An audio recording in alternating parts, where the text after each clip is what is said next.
Feathers and Fools, written by Mem Fox, illustrated by Ashley Wheeler. In a rambling garden long ago and far away, there lived a pride of magnificent peacocks. Nearby, in the rushes and the reeds of a clear blue lake, dwelt a flock of elegant swans.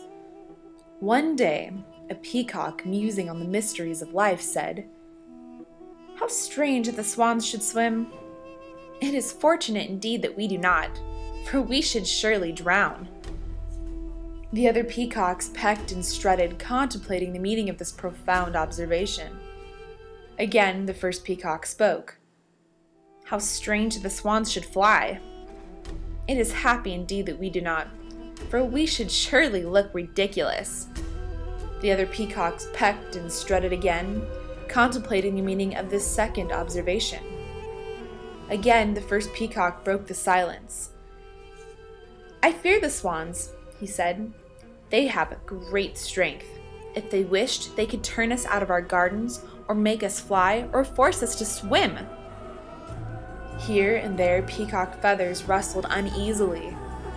"Alas," cried one, "no home, no happiness, no life."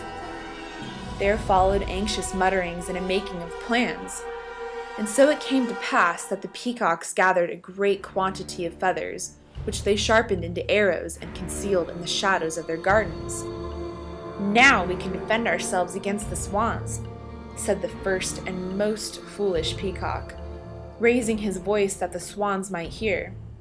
"We shall hurl these arrows at their throats and slaughter every one should they ever try to change our way of life." The swans, in fear, heard these fighting words and sharpened the feathers of their own in even greater numbers and concealed them cleverly among the rushes and the reeds.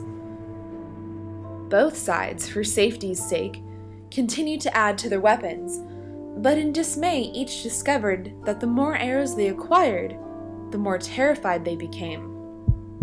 At night, in the gardens and on the lake, no bird slept. Every sound made their hearts race. Every movement made them tremble. One day, a swan flew high over the peacocks, bearing in her beak a reed for nest-making. The peacocks, in a panic, mistook it for an arrow, and gathering their forces bore swiftly down upon the lake. But the swans, seeing them coming, made ready.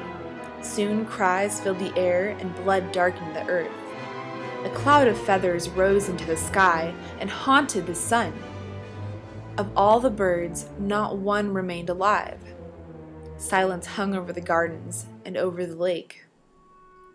Then, in the shadows of the gardens, an egg hatched.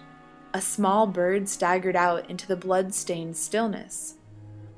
Among the reeds beside the lake, a second egg hatched, and another small bird teetered out into the ruins.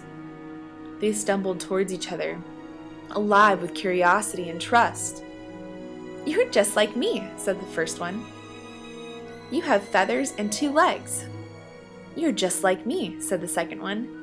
"You have a head and 2 eyes." "Shall we be friends?" asked the first one. "Most certainly," replied the second. So off they went together in peace and unafraid to face the day and share the world.